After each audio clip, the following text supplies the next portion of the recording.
இப்போ இவ்வளோ ப்ராப்ளம்ஸ் இருக்கு, ஆட்சி முடிகிற தருவாயில் இருக்கும்போது இப்போ கூட ஊடகங்கள் வந்து மற்ற விஷயத்த பேசுறதுக்கு தயாராக இல்லாததுக்கு காரணம் என்ன? ஏன்னா டிஐபிஆர் பட்ஜெட் 200 கோடி இந்த வருஷத்தோட பட்ஜெட்டு, அது முடியாது ஜனவரியில் முடிஞ்சிடும். ஸோ இதெல்லாமே அந்த பேமெண்ட்குள்ளே இருக்கிறது. உங்களுக்கு நேரடியாக பதில் சொல்லணும்னா இதான் பதில்.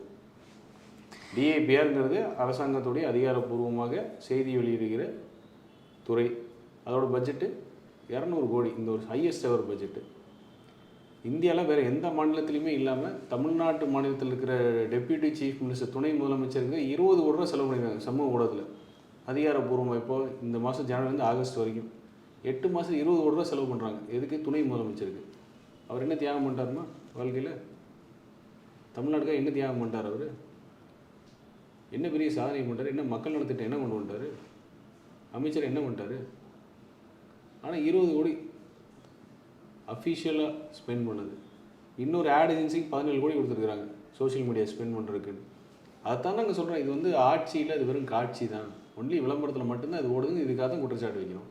ஓகே, மீடியா ஒரு பக்கம், சோஷியல் மீடியா ஒரு பக்கம், ரெண்டு பக்கமும் பே பண்ணி அவங்களுக்கான ப்ரொமோஷனல் ஒர்க்ஸ் போய்கிட்டு இருக்கு. அப்படிங்கும்போது இந்த பக்கத்தில் அதிமுக பக்கத்துலேருந்து ஏன் அந்த மாதிரியான விஷயங்கள் வந்து எதுவுமே பண்ணப்படலை? இந்த மாதிரி கொள்ளையடிச்சு பணம் பலம் நிறைந்த கட்சியில் இல்லைம்மா. சாமானிய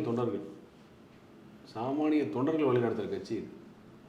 ஒரு ரிக்ஷா இழுக்கும் தொழிலாளிலேருந்து ஆரம்பித்து, ஒரு சலவை செய்யும் தொழிலாளிலேருந்து ஆரம்பித்து, அடித்தட்டு மக்களோட நம்பிக்கையாக இருக்கக்கூடிய ஒரு இயக்கம், அவங்க உறுப்பினர் இருக்கக்கூடிய இயக்கம். பணபலம் கொண்ட இயக்கம்லாம் கிடையாது. நான் ஒரு அறிவாலய ட்ரஸ்ட் மாதிரி 40,000 கோடி வச்சுட்டு இருக்கிற அந்த மாதிரி ட்ரஸ்ட் வைக்கிறதெல்லாம் கிடையாது. நான் பணபலத்தின் மூலம் கிடைக்கும் விளம்பரங்கள்லாம் தான் கண்டிப்பாக வெற்றி கிடையாது. மக்கள்கிட்ட அது நம்மளுக்கு தோல்வி தான் கிடைக்கும். அது திமுக தான் கிடைக்க போகுது. மக்களை நம்புகிறோம், நம்ம செய்கிற திட்டங்களை நம்புகிறோம், உண்மையை பேசி மக்களை சந்திக்கிறோம்.